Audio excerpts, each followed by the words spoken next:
A few days after the community gathering, Daniel drove me to our attorney's office. The appointment had been scheduled after we learned about the 3 canceled estate planning meetings. Neither of us expected anything dramatic that morning. At least, not anymore. Over the past several months, we had learned to approach every discovery the same way. One document at a time. One question at a time. One verified fact at a time. Our goal that morning was simple. Review the estate records. Understand the timeline. See whether the office could explain why 3 appointments had been scheduled but never completed. Nothing more. As we drove across town, Daniel glanced over at me. "How are you feeling?" I smiled. "I've learned not to expect quiet mornings anymore." He laughed softly. "I know the feeling." For a moment neither of us spoke. The silence wasn't uncomfortable. It was thoughtful. Every new discovery reminded us that ordinary administrative records sometimes carried extraordinary questions. The attorney's office occupied the 2nd floor of a brick building downtown. It wasn't a large firm. Just the kind of neighborhood practice where people came to prepare wills, settle estates, buy homes, and plan for the future. Thomas and I had visited there years earlier after updating our own estate documents. Walking through those doors again brought back memories. Not only of paperwork, but of conversations about protecting the people we loved. The receptionist recognized us immediately. "Good morning, Mrs. Anderson." "Good morning, Daniel." She smiled warmly and asked us to have a seat while she located the file. The waiting room felt peaceful. Soft music played quietly. A coffee machine hummed near the corner. Nothing suggested that another unexpected chapter of our family's story was waiting just beyond the reception desk. A few minutes later, one of the legal assistants walked into the lobby carrying a thick client file. She smiled as she approached us. "Mrs. Anderson." Then she paused. Her expression changed. Not dramatically. Just enough for me to notice. She looked at me with genuine surprise. "I'm so glad you finally made it." I smiled politely. "Finally?" The word caught me off guard. She nodded without realizing anything was unusual. "Yes. I wasn't sure we'd ever get to meet in person." Daniel looked up immediately. "I'm sorry?" The legal assistant glanced toward the computer behind the reception desk. Then opened the electronic calendar connected to my file. She scrolled through several entries. There were multiple appointments. She looked back at us. Our office scheduled 3 different meetings for Mrs. Anderson over the past year. Daniel and I exchanged a quick glance. The room suddenly felt much quieter. The assistant continued reading from the calendar. They were all estate planning appointments. She clicked another entry. Each one was confirmed. Then another. And each one was cancelled shortly before the scheduled meeting. Daniel leaned forward slightly. "Cancelled by whom?" The assistant frowned politely. "I'm not certain. The calendar simply notes that the appointments were cancelled." She looked back at me with a friendly smile.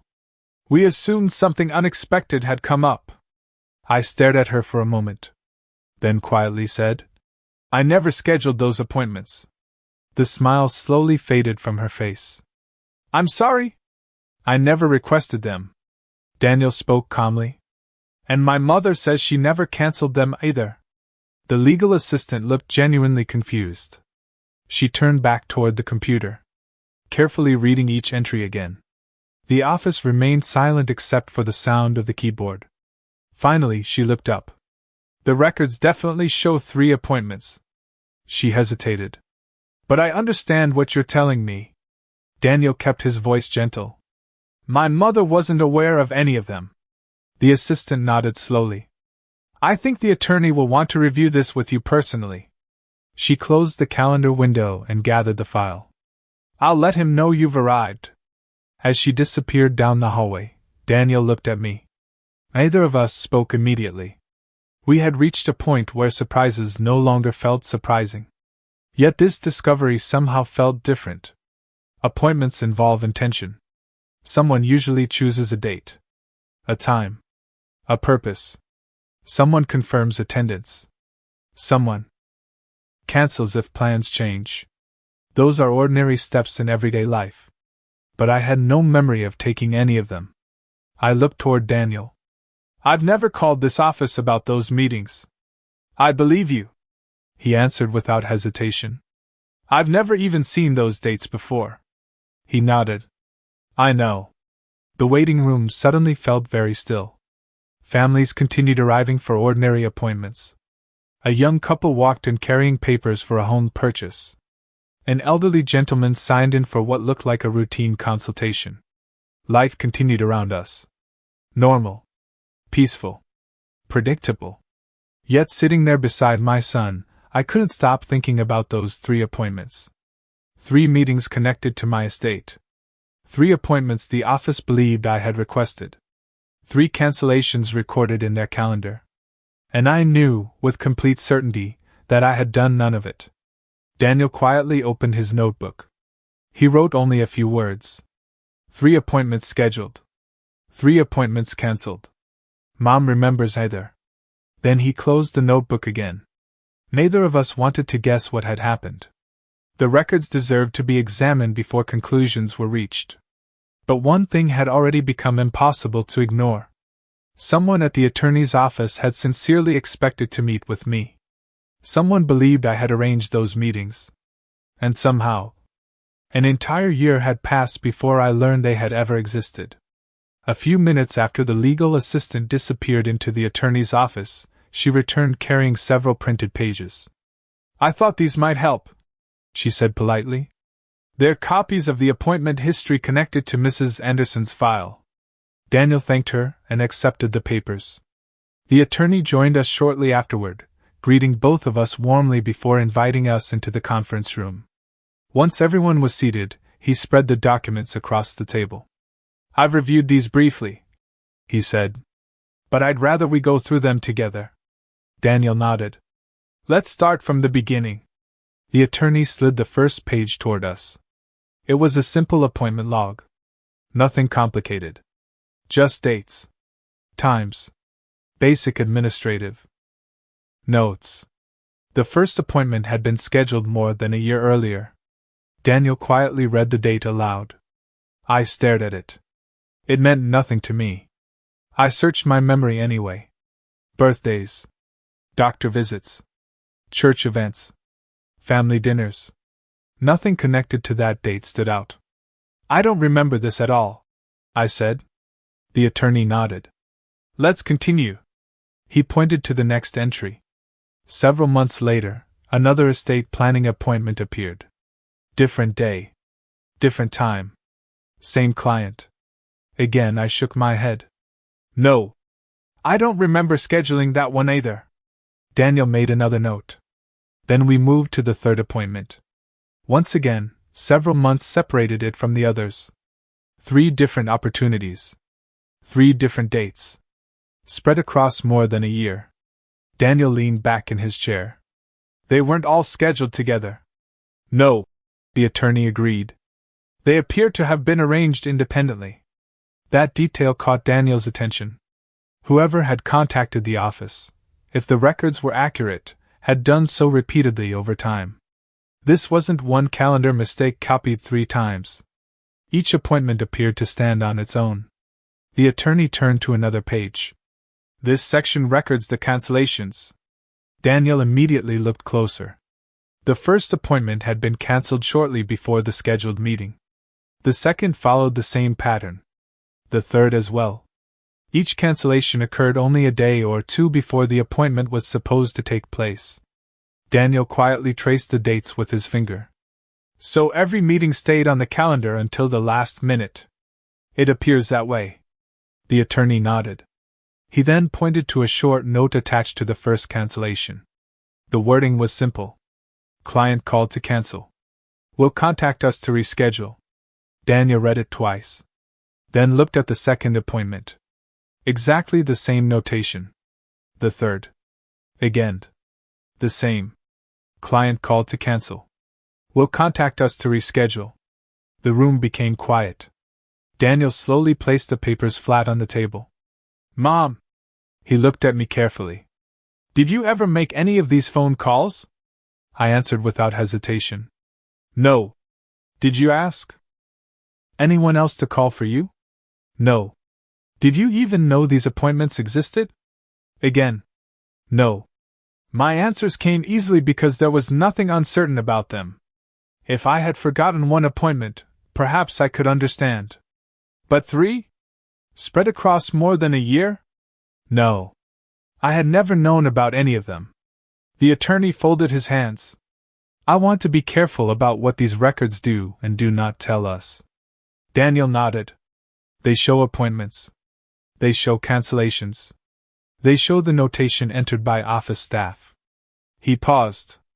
But they don't, by themselves, identify who actually placed the calls. Daniel appreciated the distinction.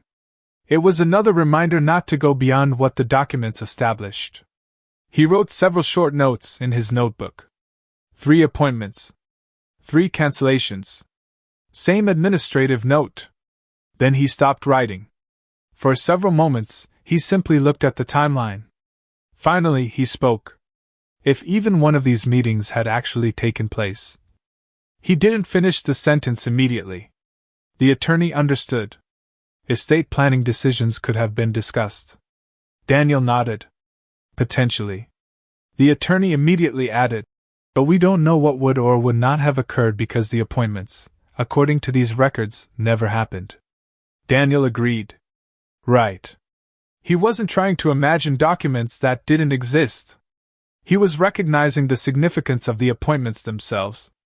Estate planning meetings are not casual conversations. People schedule them because they intend to review important decisions. Sometimes wills. Sometimes trusts. Sometimes powers of attorney. Sometimes beneficiary designations. Each meeting represents an opportunity to make legally significant choices. Daniel looked toward me. I quietly stared at the appointment log. A strange thought crossed my mind. If those meetings had actually happened, how different might the past year have looked? Would certain questions have been answered sooner?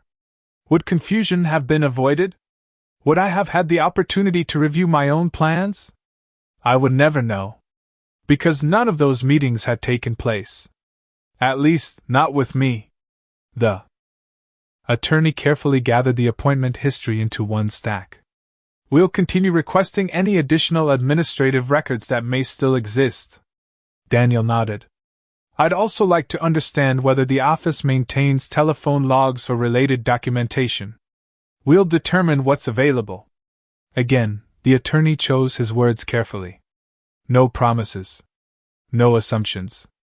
Only the next step. As the meeting continued, Daniel quietly reviewed the printed calendar one final time. 3 appointments. Months apart.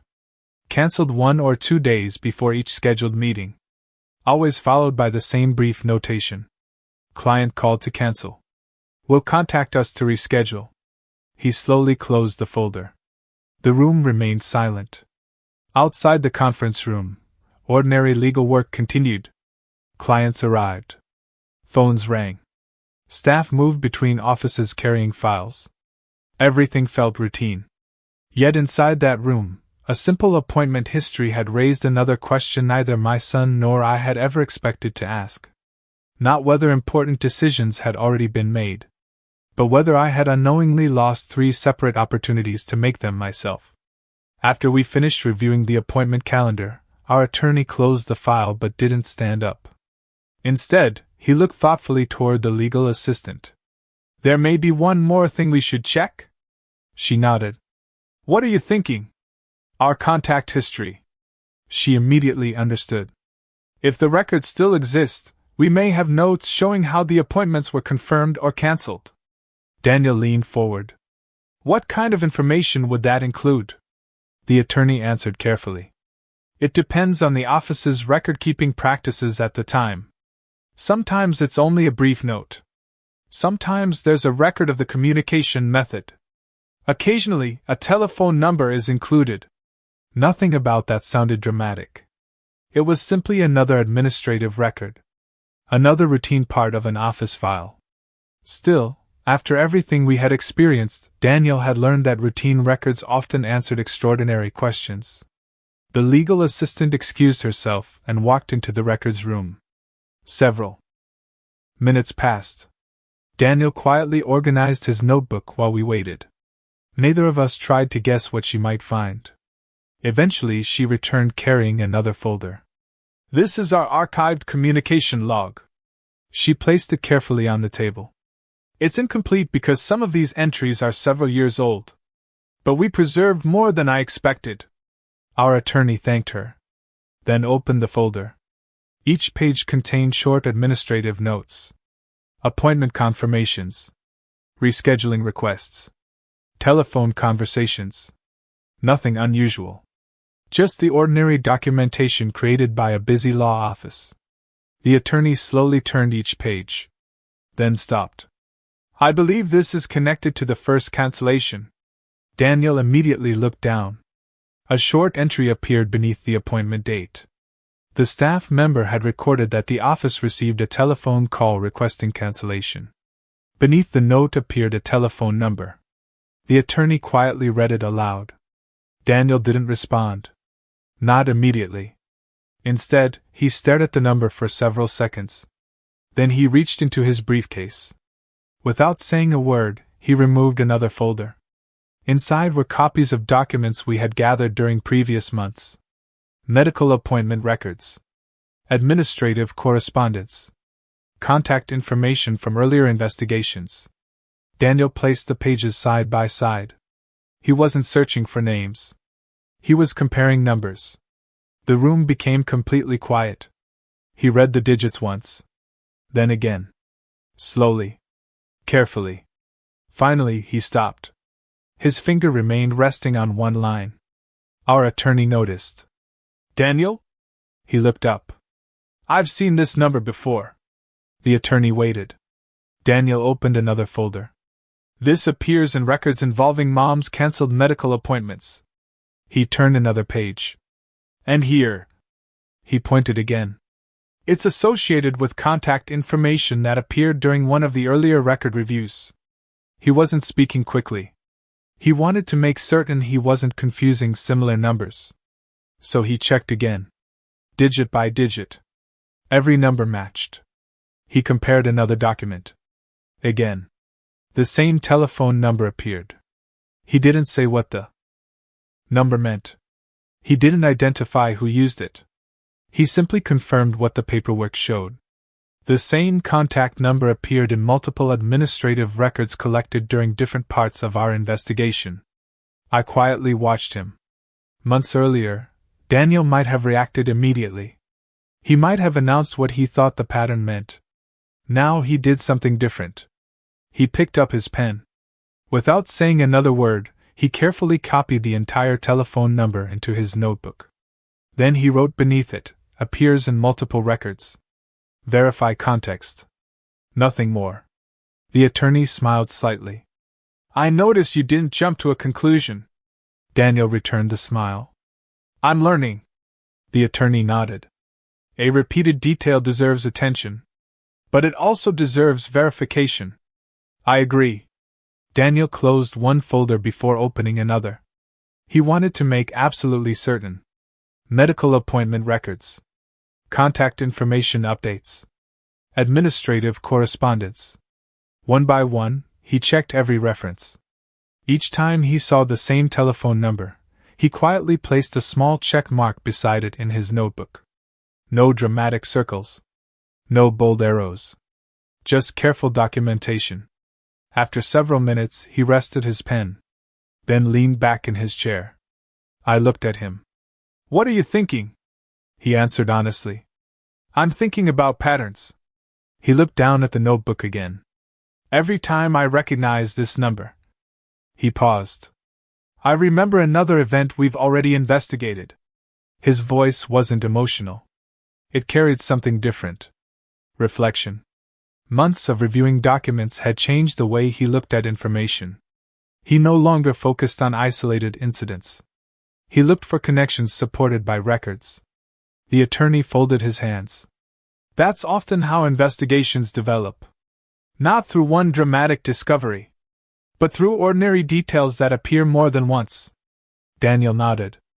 I used to think every event stood alone. He looked at the stack of folders spread across the conference table. The cancelled appointments. The medical records. The contact information. They all seemed like separate stories. He paused. Now I'm realizing that sometimes separate records deserve to be reviewed together. The attorney agreed. That doesn't tell us why the same number appears. But it tells us the repeated appearance is something worth examining. Daniel wrote one final sentence beneath the telephone number. Recurring detail. Continue verifying. He underlined it only once. As we gathered the documents to leave, I looked around the conference room. A phone number is an ordinary thing. Most of us see dozens of them every day without giving them a second thought. Yet that afternoon, one familiar sequence of digits quietly connected several different files that had once seemed unrelated. No one in the room claimed to know the full explanation. The records alone could not answer every question. But Daniel had learned something that would stay with him throughout the rest of our journey. Sometimes the smallest detail on a single page is not important because it proves a conclusion. It is important because it quietly points you toward the next question you need to ask.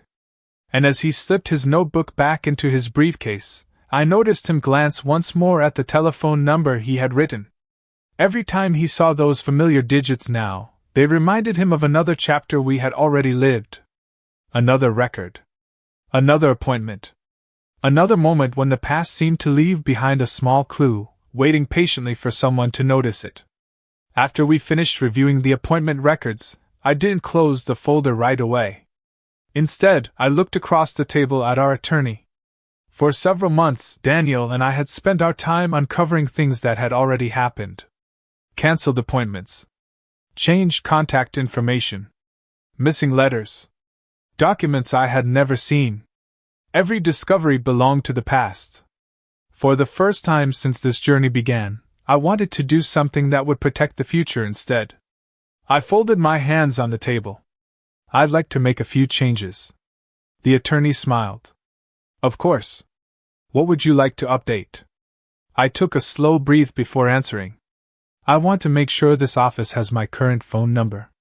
He nodded immediately.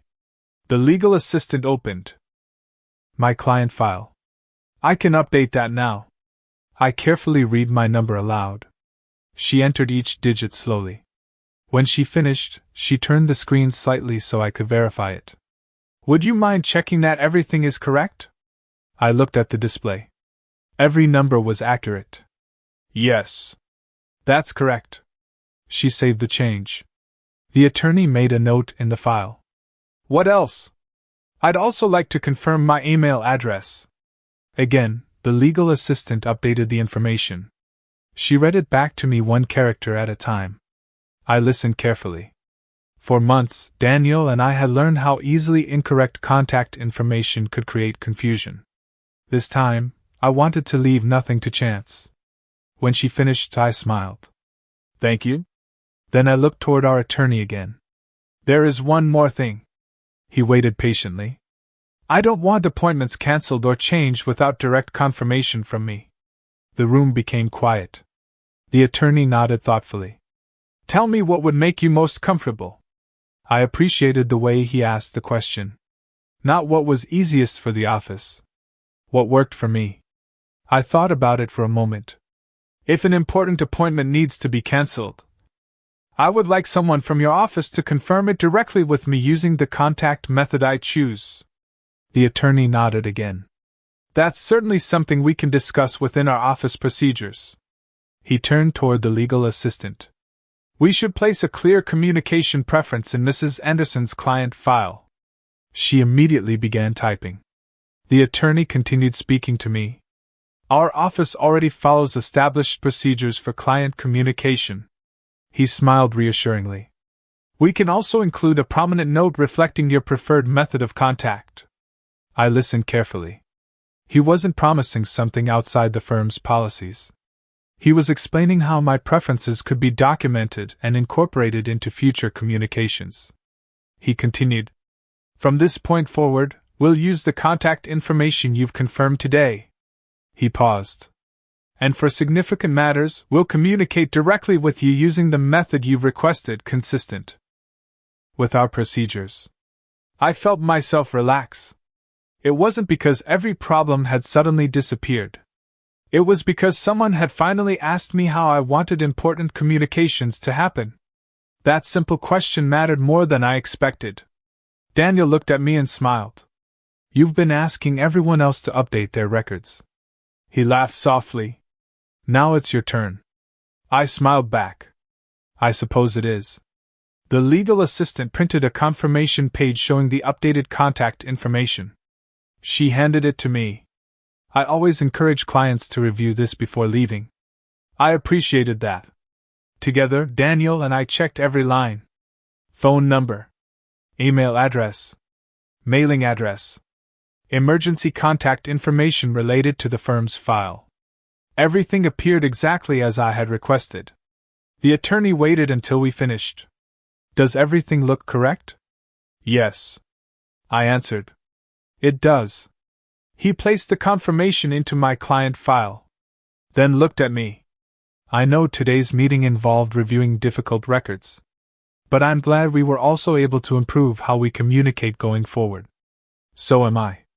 As the meeting drew to a close, I gathered my folder. For a moment, I remained seated, looking around the conference room. Months earlier, I would have left feeling overwhelmed. Another unanswered question. Another unexpected discovery. Another reminder of things I couldn't change. This time felt different. The appointment history still existed. The cancelled meetings had still happened. Nothing about the past had changed. But something important had changed inside that office. My voice had become part of the process again. When we walked toward the reception desk, the legal assistant smiled warmly. If you ever want to review or update anything again, please let us know. I will, I answered. And for the first time in a long while, I knew I meant it. Outside, Daniel unlocked the truck while I stood beside him for a moment. He looked at me. You seem different. I thought about that before answering. I think I finally understand something. What? I smiled. For months, I believed this journey was only about discovering what had already happened. I looked back toward the attorney's office. But today wasn't about the past. It was about tomorrow. Daniel nodded quietly. I continued. I can't rewrite old records. I can't undo cancelled appointments. I can't change the choices that have already been made. Then I rested one hand on the folder I was carrying. But I can decide how people reach me from now on. I can decide how I want important conversations to happen. I can decide that my voice should be part of decisions about my own life. Daniel smiled. I think Dad would like hearing that. I smiled back. So do I. As we drove home, I realized something I hadn't expected to feel.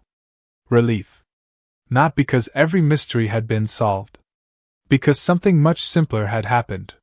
For the first time in years, the practical decisions that shaped my own life no longer felt like they were happening somewhere beyond my reach. One phone number. One email address. One documented communication preference. Small changes on paper. Yet together, they represented something far more meaningful. Little by little, the responsibility for decisions about my own life was finding its way back into my own hands. That evening, after we returned from the attorney's office, Daniel asked Vanessa if they could talk. There was no stack of evidence spread across the kitchen table this time. No raised voices. No dramatic confrontation. Only one question that had stayed with him since the appointment history was printed that afternoon. 3 meetings. 3 cancellations. 3 opportunities his mother never knew had existed. Vanessa was making tea when Daniel walked into the kitchen. She smiled when she saw him. Long day? He nodded. It was. She placed 2 cups on the table. How did everything go? Daniel sat down across from her. We learned more about Mom's cancelled appointments. Vanessa looked at him quietly. The appointments with the attorney? Yes. She slowly nodded. I remember something about those. Daniel waited. He had stopped interrupting people months ago. He had learned that silence often invited fuller answers. Vanessa sat down across from him. For several moments, neither of them spoke. Then Daniel asked calmly, "Can you help me understand what happened?" Her expression remained composed. She took a small sip of tea before answering. "Your mother was exhausted during that time." Daniel listened. "She said many times that she felt tired. That everything had become overwhelming after your father's death." He nodded slowly. His mother had said those things. Grief had been exhausting. Managing a household alone had been difficult. Nothing about that surprised him. Vanessa continued. "I remember thinking she didn't need another appointment. I thought she needed rest." Daniel folded his hands together. "So what did you do?" She answered in the same calm voice. "I thought it would be better to move the meetings to another time." Daniel remained quiet. She continued explaining. "I didn't think the appointments were urgent. I believed there would always be another opportunity." She looked down at her cup for a moment. But then life became busy. There was work. The children. So many family responsibilities. She sighed softly. "I kept meaning to schedule another appointment. But I never did." Daniel watched her carefully. There was no anger in his expression. Only attention. Vanessa looked back at him. "I honestly believed I was helping." She smiled sadly. "I thought I was saving your mother from making another trip when she wasn't feeling well." The room became quiet. Daniel remembered hearing similar explanations before. Not identical, but familiar. The intention described was to make life easier. To reduce stress. To help. He did not argue. Instead, he asked another question. His voice remained gentle. "When those appointments were cancelled?" Vanessa nodded. "Did Mom know?" The question settled between them. For the first time that evening, Vanessa didn't answer immediately. She looked down at the table. Her hands remained wrapped around the warm coffee mug. Daniel waited. He had no desire to rush her. The silence lasted only a few seconds. Yet to Daniel, it felt much longer. Not because silence proved anything. Because he had begun paying closer attention to the questions that remained unanswered. Finally, Vanessa spoke. "I don't remember." Her answer came quietly. "I honestly don't remember whether we talked about every appointment." Daniel nodded once. He didn't challenge her memory. He simply accepted that as her answer. Then he asked one final question. "Do you remember Mom asking you to cancel them?" Again. Vanessa remained silent for a moment. She looked toward the kitchen window before speaking. "I remember wanting to make things easier." She paused. "I don't remember every conversation." Daniel sat back in his chair. The room became quiet once more. Months earlier, he might have ended the discussion there. The explanation sounded possible. His mother had been grieving. She had been tired. Rescheduling appointments could certainly seem reasonable in some circumstances. But something inside him had changed. He no longer believed that understanding someone's intention answered every important question. Instead, he found himself thinking about something much simpler. His mother had spent the afternoon telling the attorney exactly how she wanted future appointments handled. Directly. Personally. Using contact information she had confirmed herself. That request stayed with him. He looked across the table at Vanessa. Still calm. Still respectful. Then quietly asked, "I've been thinking about something." She looked up. "If someone wants to help another person..." She nodded. "How do they know they're helping unless that person knows what's happening?" Vanessa didn't answer immediately. Daniel wasn't asking about legal procedures. He wasn't accusing anyone of bad intentions. He was asking about communication. About something surprisingly ordinary. How people make decisions together. When those decisions involve someone else's life. The silence lingered. Finally, Daniel thanked her for talking with him. He stood and carried his empty cup to the sink. Neither of them raised their voices. Neither tried to win the conversation. As he rinsed the cup, Daniel realized why the evening felt different from so many conversations before it. For years, he had judged situations almost entirely by explanations. Now he found himself paying equal attention to questions. Not because unanswered questions automatically meant something improper had happened, but because they pointed toward information he still didn't have. Walking toward his office later that night, one question stayed with him longer than the others. Not whether someone believed they were helping. Not whether good intentions existed. But something much more direct. If 3 important appointments were cancelled, did his mother know they had ever been cancelled? The answer still hadn't come. And somehow, that silence stayed with him longer than any explanation he had heard that evening. The following morning, Daniel and I returned to our attorney's office. Neither of us had planned another meeting so soon. But after discovering the history of the cancelled appointments, our attorney had called and suggested something that made perfect sense. "I think we should take a broader look," he had said over the phone. "If Mrs. Anderson missed multiple opportunities to review her estate planning documents, then I believe it's worth examining the entire file from beginning to end." I agreed immediately.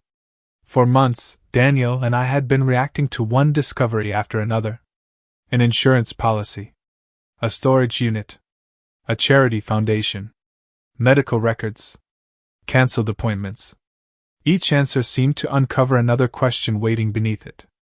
Perhaps it was finally time to stop looking at individual pieces and examine the whole picture. When we arrived, our attorney greeted us with a thoughtful expression. "I've been thinking about yesterday." "So have we," Daniel replied. The attorney motioned for us to follow him into the conference room. Once we were seated, he folded his hands on the table. "I'd like to recommend something." Daniel nodded. "We're listening." The attorney looked at me. "Mrs. Anderson, based on what we've reviewed so far, it appears there were several occasions when you did not have the opportunity to meet with this office regarding your estate planning." He chose each word carefully. He wasn't making assumptions about why the meetings had not occurred. He was simply describing what the appointment records showed. "I think it would be helpful," he continued, "to review your entire estate planning file." I looked at him. "Everything?" He smiled gently. "Everything we have. Wills. Earlier drafts, if they still exist. Correspondence. Planning notes. Administrative records. Anything preserved in your client file." Daniel immediately agreed. "I think that's exactly what we need." He glanced at me. "For a long time we've been looking at one document at a time." I nodded. "Maybe it's time to understand how everything fits together." The attorney smiled. "That was my thought as well." He stood and walked toward a large storage room connected to the conference area. Unlike the active client files kept near the reception desk, this room contained shelves filled with archival boxes. Some held closed matters. Others contained older records preserved according to the firm's retention policies. The attorney disappeared among the shelves. Daniel quietly looked around the room. "It's strange," he said. "What is?" "For months we've been searching for missing pieces." He smiled faintly. "Now we're surrounded by documents that have been here all along." A few minutes later, the attorney returned pushing a small rolling cart. Several thick folders rested on top. Some looked newer. Others had clearly been stored for many years. The edges of the folders had faded slightly with age. Old handwritten labels remained attached to several of them. The attorney carefully placed the folders across the conference table. "I haven't reviewed all of these yet." He looked at both of us. "I thought it would be better for us to examine them together." I appreciated that. Nothing would happen without my knowledge. Nothing would be reviewed behind closed doors. Everything would be discussed openly. Daniel looked across the table. "There are more files than I expected." The attorney nodded. "Estate planning often develops over many years. People update documents. They ask questions. They prepare notes. They reconsider decisions. Each stage may leave its own record." Daniel slowly ran his hand across the edge of one folder. "We've spent months trying to understand isolated events." He looked toward the stack. Maybe these files will help us understand the larger timeline. Perhaps. The attorney answered carefully. But we won't know until we review them. Again, he refused to promise more than the records could actually provide. I appreciated that honesty. After everything our family had experienced, certainty mattered. Not speculation. Not assumptions. Only what the documents actually showed. The attorney opened a notebook and created a simple checklist. We'll review each file in order. If we find something important, we'll document it. If a question arises, we'll identify what additional information may be available. Daniel smiled. I like that approach. No shortcuts. The attorney nodded. No shortcuts. One folder at a time. One document at a time. One verified fact at a time. For a moment, none of us spoke. We simply looked at the files spread across the table. Some had not been opened for years. Dust still rested lightly along the edges of one storage box. Old file tabs carried dates from different chapters of my life. My marriage. Our family. Thomas's lifetime. The years after he passed away. So much history had quietly waited inside those folders. I found myself wondering how many ordinary moments had become part of those records. How many conversations. How many plans. How many decisions. Daniel looked at me. Are you ready? I smiled softly. I think so. The truth was, I wasn't sure anyone ever feels completely ready to revisit years of their own life. Especially when so many unexpected discoveries have already changed the way you remember that time. But I also understood something I hadn't understood months earlier. Avoiding the past would not protect me from it. Understanding it might. The attorney picked up the oldest folder first. He brushed away a thin layer of dust before placing it gently in front of us. This appears to be one of the earliest estate planning files we still have. He rested his hand on the cover. We'll begin here. Daniel opened his notebook. I adjusted my reading glasses. The room became quiet once again. Outside the conference room, the law office continued its ordinary work. Phones rang. Clients arrived. Documents were signed. Life moved forward. Inside that room, however, time seemed to move in the opposite direction. Each folder represented another year. Another decision. Another moment preserved on paper. We didn't know what we would find. Perhaps nothing unusual. Perhaps answers to questions we had been asking for months. Perhaps entirely new questions we had never considered. What we did know was simple. Every file waiting on that table had become another possible piece of our family's story. And somewhere inside those aging folders, another chapter was waiting to be read. By the time Daniel and I left the attorney's office, the afternoon sun was beginning to settle behind the trees. Neither of us spoke as we walked across the parking lot. We carried several copies of documents with us, but somehow they felt lighter than the thoughts we were taking home. Daniel unlocked the truck and waited until I was comfortably seated before starting the engine. It had become our routine. He always made sure I had everything I needed before we pulled away. Years ago, I might have laughed and told him I could manage perfectly well on my own. Now I simply smiled. Not because I needed help getting into the truck. Because I appreciated the quiet kindness behind the gesture. The drive home began the way so many of our drives had over the past several months. Silence. Not uncomfortable silence.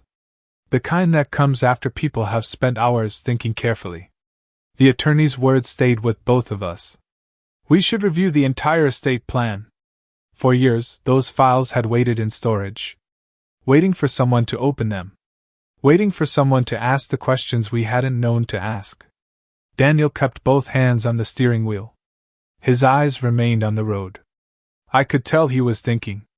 He always grew quiet when something important was changing inside him.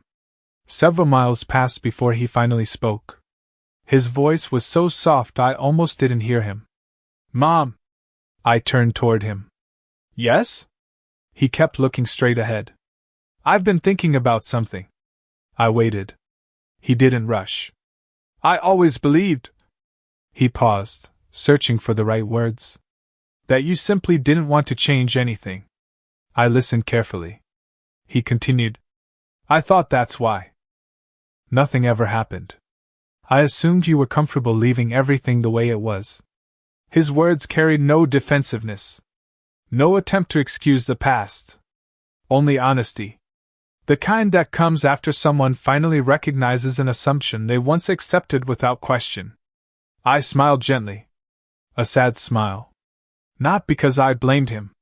Because I understood how easy it is to mistake silence for choice. It's not that I didn't want to, I said quietly. He glanced at me for only a moment before returning his eyes to the road. What do you mean? I looked out the passenger window. The trees drifted past one after another.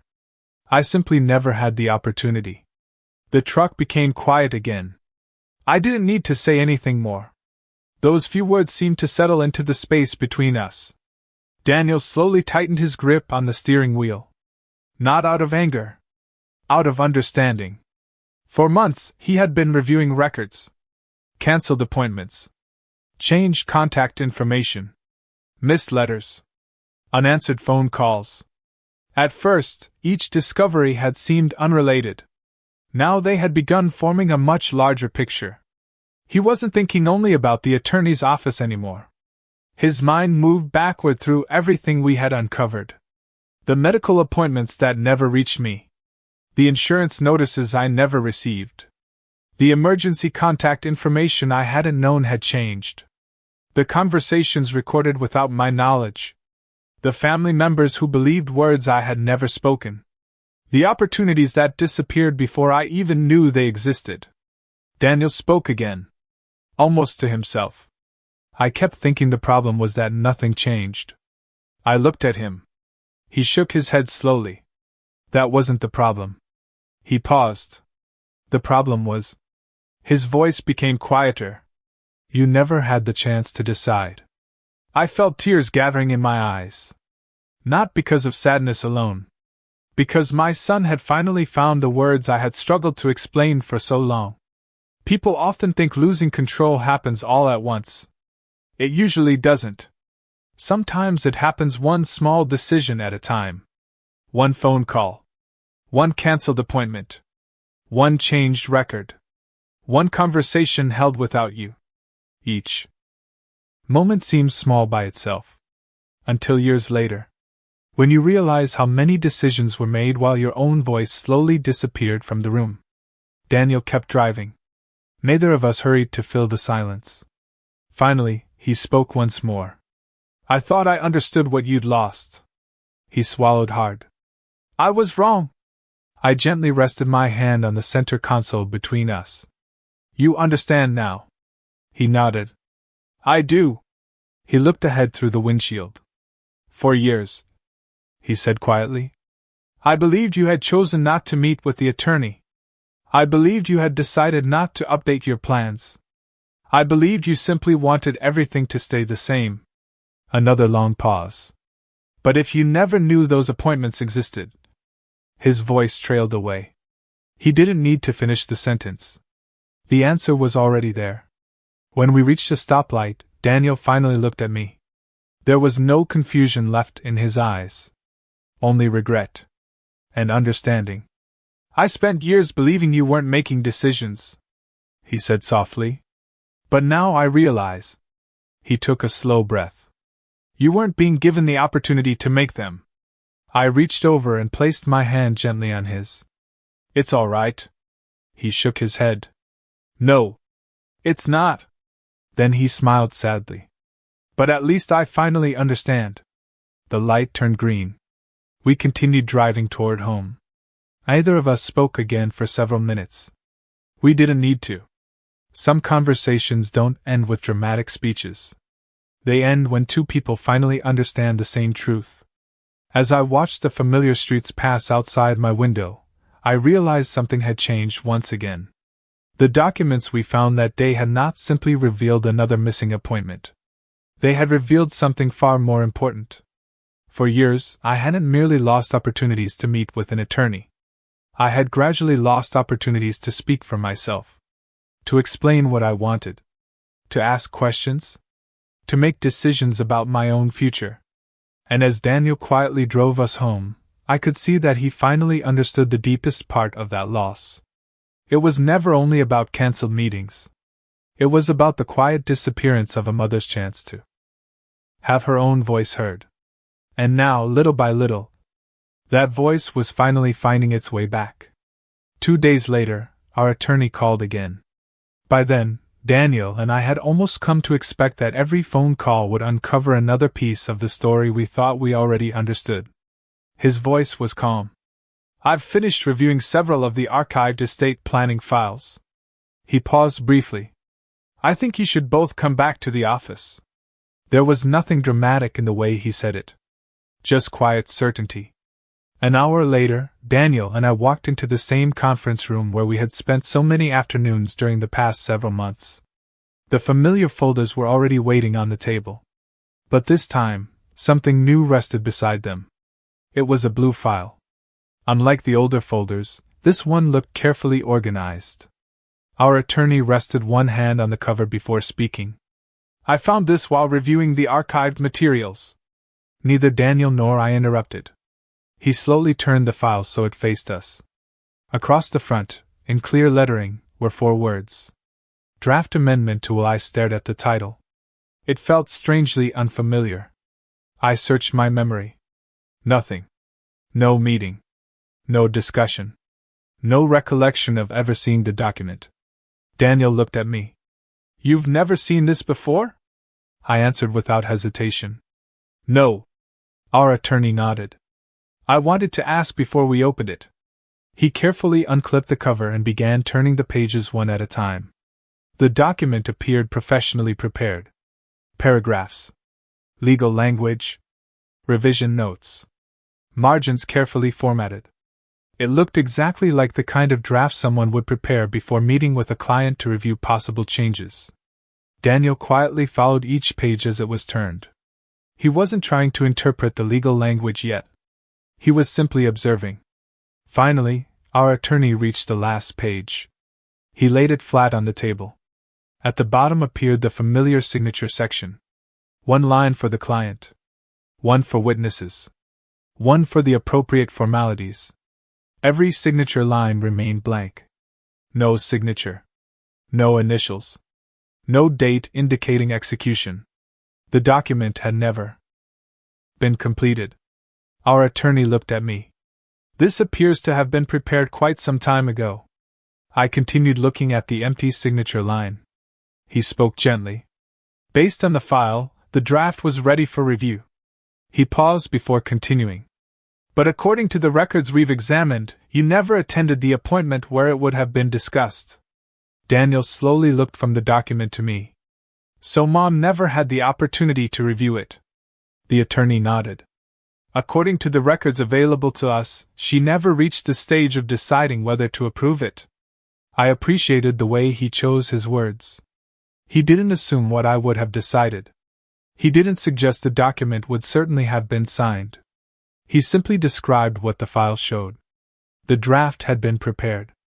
The meeting had not taken place. The decision had never been made. I reached toward the file but didn't touch it immediately. For several moments, I simply looked at the blank signature line. Such a small space on the page. Yet it represented something much larger. A decision that had never belonged to memory because I had never known it was waiting for me. Daniel remained unusually quiet. Normally he filled silence by asking another question. This time, he simply stared at the document. Eventually he spoke. "So this wasn't a completed amendment?" "No," our attorney replied. "It remained a draft." Daniel nodded slowly. "And Mom never had the chance to review it with you?" "That is what the file indicates." Again, only the facts. Only what the records established. Nothing more. Daniel lowered his eyes. The conference room became completely still. He wasn't thinking only about the document in front of him. I could see it in his face. His thoughts had traveled backward through everything we had discovered. The cancelled appointments. The unopened letters. The missed conversations. The records that reached other people before they reached me. One missed opportunity after another. Different situations. The same pattern. After several minutes, Daniel quietly spoke. If those appointments had happened... He stopped himself. Then looked at our attorney. I know we can't know what decisions Mom would have made. The attorney nodded. That's correct. Daniel took a slow breath. But she would at least have had the opportunity to consider them. Yes. The attorney answered. She would have had the opportunity to review the draft and decide for herself whether to proceed. That sentence stayed with me. Decide for herself. Not because it told me what I would have chosen. Because it reminded me what had been missing. The opportunity to choose. I gently closed the blue file. Not with disappointment. With reflection. Some documents preserve decisions.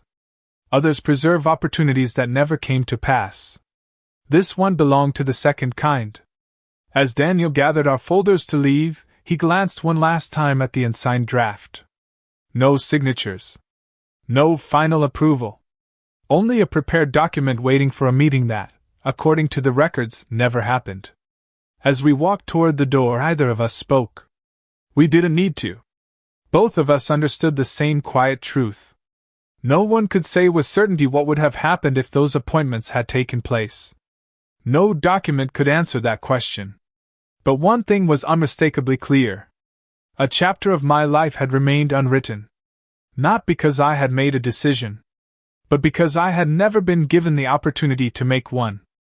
And for the first time, Daniel understood how different our family's story might have been if that opportunity had simply reached me.